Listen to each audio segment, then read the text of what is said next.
আসসালামু আলাইকুম, welcome to my channel. আমি আরিফুল হোসেন আনোয়ার।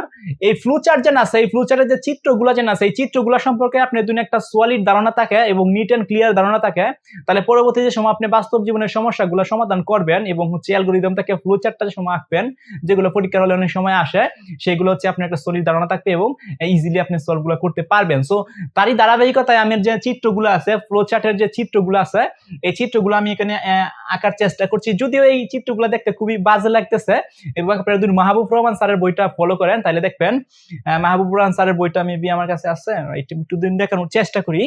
তাহলে হচ্ছে যে মাহবুব রহমান স্যারের যে বইটা আছে, এই বইয়ের আপনারা হচ্ছে 425 পৃষ্ঠায় যাবেন, 425 পৃষ্ঠায় যাবেন। তো যাওয়ার পরে এরকম একটা দেখতে পারবেন, এরকম একটা ফ্লোচার্টের যে চিত্রগুলো আছে দেখা যাচ্ছে কি?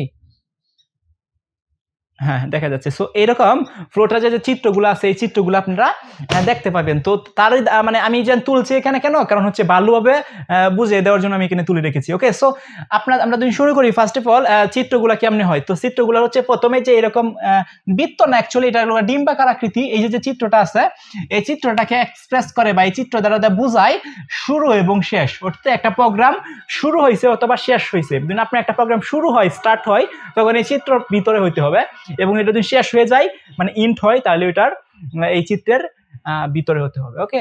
সো পরে যে চিত্রটা আছে সেটা হচ্ছে ইনপুট, অর্থাৎ একটা বাস্তব জীবনের সমস্যা সমাধানের জন্য ইউজারের কাছ থেকে তো কম্পিউটার একটা ইনপুট নিবে বা ডেভেলপার একটা ইনপুট নিবে। সো এই ইনপুটটা যে নিবে, এই ইনপুটটা নেওয়ার একটা চিত্র যেন আছে ফ্লোচার্টের, এই চিত্রটা হচ্ছে এইটা।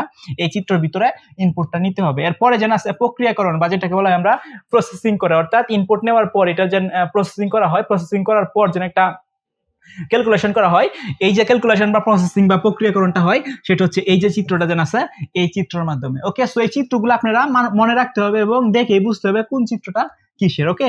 এবং 4 নাম্বার যে চিত্রটা আছে সেটা হলো সিদ্ধান্ত নেওয়া, অর্থাৎ সবকিছু করার পর যে সময় একটা ফাইনাল আউটপুট আসবে, আসার পর যেন সিদ্ধান্ত নেওয়া হবে বা নিজের ব্রেন থেকে যেন সিদ্ধান্তটা নেওয়া হবে, এই সিদ্ধান্তর যে ফ্লোচার্টের যে চিত্রটা আছে সেটা হচ্ছে এইরকম। ওকে? এরপরে এখান দিয়ে আরেকটা চিত্র আছে, সেটা হচ্ছে কি?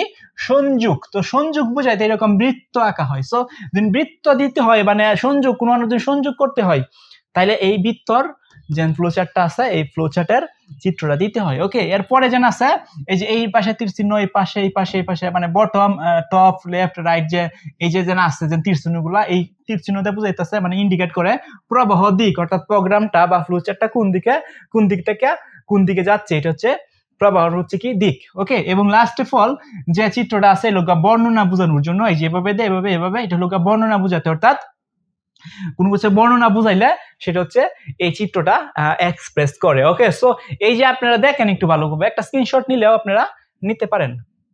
সো এই যে 1 2 3 4 5 6 7, এখানে 7টা চিত্র আমি আঁকছি। বইয়ে মেবি আরো 2টা চিত্র আছে, এগুলো আমি আঁকছি না।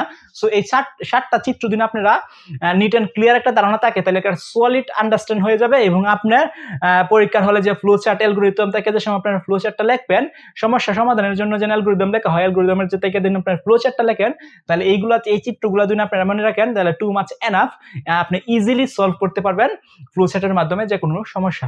ওকে? সো এই হচ্ছে বিষয়, এবং হচ্ছে এরপরে যদি আপনাদের কোনো কনফিউশন থাকে বা কোনো প্রবলেম ফেস করেন ফ্লোচার্টের বিষয়ে, তাহলে ডেফিনেটলি আমার এই ভিডিওর কমেন্ট বক্সে আপনারা কমেন্ট করবেন, এবং হচ্ছে আমি আনসার দেওয়ার চেষ্টা করব। তো সে পর্যন্ত সবাই ভালো থাকবেন, সুস্থ থাকবেন। দেখা হবে অন্য কোনো একটা ক্লাসে। আল্লাহ হাফেজ।